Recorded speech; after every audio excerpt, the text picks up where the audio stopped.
crocodiles, zombies, waiting, complaining, bugs, even more bugs, even more bugs. Frog. I think these are frogs. Are these mutated? I don't know. Frog things, led by Wesker, who's not actually in the game, but the event's named after him anyways. Building, waiting, attacking zombies, waiting, complaining, reading other people complain, reading other people complain about reading other people complain.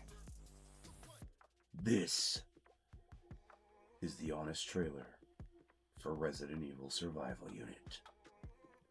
Resident Evil Survival Unit is a 4X MMORTS game. This stands for Massive Multiplayer Online Real-Time Strategy. In other words, you're building a castle. And while you're building this castle, yes, you get to do explorations, you get to do little mini games where you run around and shoot little zombies and stuff. The bulk of the game is building a mansion. It's working with your alliance. It's sending out troops after training them and just watching them fight and not really doing anything with it. For some people, like yourself, or no, I said that wrong. Some people like moi, we love that stuff. I love looking at the map and do it. But for other people, a lot of people, they don't like it. They don't. No. They don't. No. Which is okay. Not everybody's thought. This is already off. What exactly do you do in Resident Evil Survival Unit? You build, you gather resources, you attack infected, you rally BOWs with your alliance, you build territory, you donate. It is a 4X MMORTS game, a massive multiplayer online real-time strategy. And inside of this, you have to expand your territory. You have to grow and try to get to the middle of the map, where the Saint Vale and Mortem, looking like Venom done fused with a Final Fantasy character, sits in the middle, waiting to take your soul. But actually, he's not really that difficult. It's not really that hard of a fight. The fight comes from other people who build and train troops and wait and wait and wait. Oh, what's this? Episodes of a game where we can actually walk around and shoot people? Yeah, there's only 3 of them and they're limited and they have mediocre puzzles. Yay! Oh, wait. We have exploration. One of the most biased game form that's in the game. And man, do we have heroes. A lot of heroes. Heroes that a lot of people haven't cared about in a long time, but you have to remember this is between 2 and 3 in a different universe. So somehow people from the Outbreak files are here inside of Raccoon City, even though throughout the files they either die or leave. But those kind of things don't really matter because it's a mobile phone game. And we understand that and we accept that at the end of the day. But then it gets to the point where everything has to be paid for. No, I'm not even going to lie to you guys. This game is it is a pay to win game. You can do well on your own. Don't compare yourself to other people. But those who spend more are going to have more and they're going to be able to do more. It's just the way the cookie crumbles. I personally don't see the point in crying about it. These people help pay for the game, help keep it running so we can all have a community with all the other people we see. So I don't really feel good about going into a negative tangent on that one. Pay to win players. Join our alliances. Oh, and did the game mess up and give you too many items? And now they have to take it back? They have to roll back all of your stuff? All of your upgrades? No big deal. They have no way of measuring it or comparing it or showing you how they're comparing it, but those take it all and more away. Yeah, throw you one back. That's just gonna happen during the bug stage, I guess. There's more than spiders in these halls. Long ticket, long wait time, long response time. If you're looking for those, look no further. You can send out as many tickets as you can. As soon as they're flooded from 2 other people, they're not going to respond to you for a month. A lot of people have that experience, and they say they have that experience, and I wanted to include that because it was brought up. But That's not my personal experience. If I had a true issue, they reply back typically within a couple days. It's not really that big of an issue in my own experience. That doesn't mean that everybody else has the same experience that I have. So it's kind of like a 50-50 coin flip. Coin clip. Yeah, coin clip. Let's go. That was most of the negative comments I've seen said about the game, and I just wanted to address them so everybody could see the honest viewpoint. And to clear out this section, I'm going to finish with sped up gameplay of me just looking around the map and doing random things so you can see exactly what the game is, exactly what it looks like, and you're not going to sit there and feel like you got bait and switched or led to believe something that isn't there. Enjoy the montage music.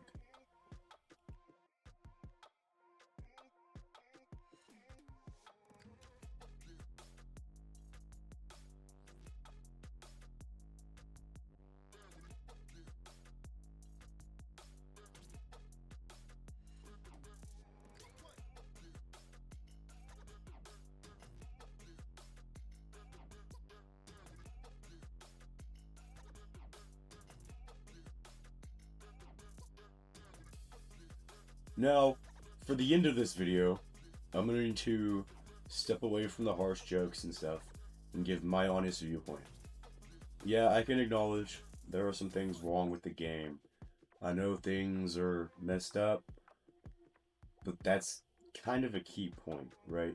If you've played these games, this genre, for quite a while, you already know that the devs and the bugs, that it's part of the overall package, even though in a perfect world, things should be running smoothly, and that's not the case we get. And at the end of the day, we have to make the best of what we have. If you don't like the game, it's perfectly fine to uninstall and walk away. Personally, I feel like it is definitely a good game.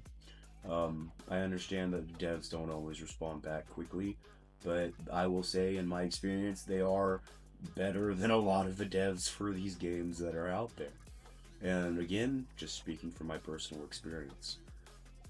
And overall, it's not the devs, it's not the bugs, and if I could be so bold to even say, it's not even the gameplay that really brings a lot of people together.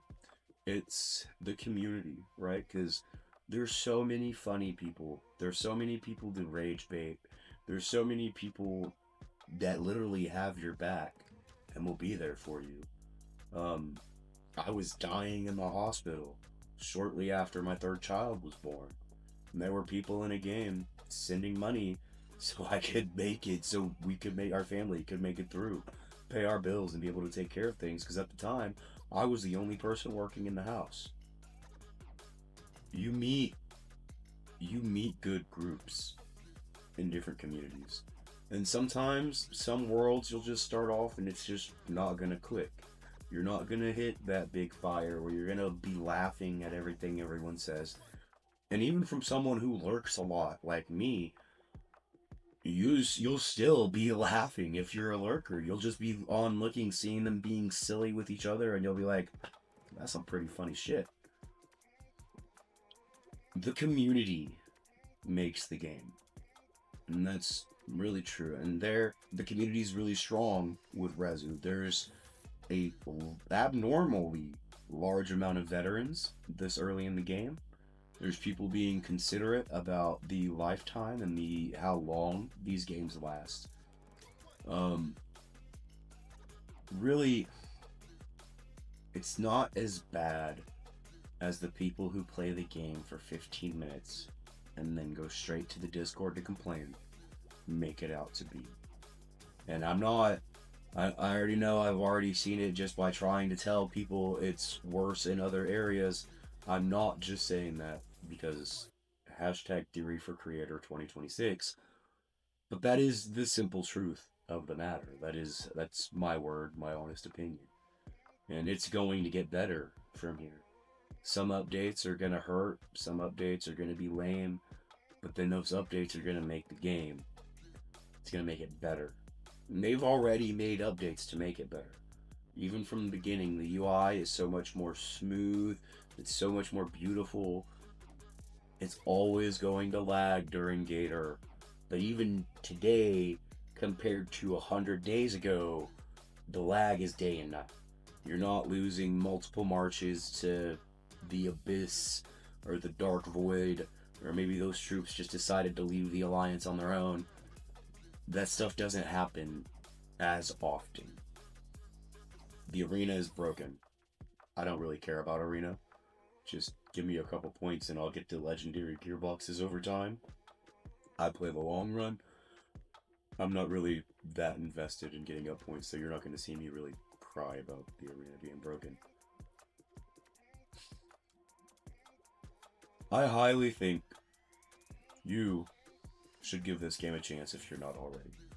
And if you are giving this game a chance and you're struggling to find a place to belong, if you're not too far into your account, and that's based on your personal perspective on how willing you're willing to start over, go to the settings, watch the operative accounts, see when a new world opens up, and just hop over there. Just keep it small, keep it slow, see if you find a family to build and groove with. And that's really going to make your experience a million times better. I've met wonderful people. You know, they've been people that have been my enemies in the game. They've sat across from me figuratively at political tables. And I'm happy to say I've met them. I want you guys to have that same experience. I really wanted this trailer to be as honest as can be. So with that being said, the game's worth a shot. You're gonna wait a lot. You're gonna complain a lot. You're gonna see other people complain, like I said. There's gonna be bugs, lots of bugs. Not just talking about the spiders and the missions. The game will mess up and they will roll back and they will take from you for what they did. But you'll also find friends. You'll find communities full of laughter, supportive people who are really engaged in wanting to learn the game and play the game well, and that in turn enhances not only your experience, but everybody in the Alliance's experience. And it's like a never-ending cycle that just builds and builds. Thank you guys so much for joining me for this trailer. Keep floating in the ocean.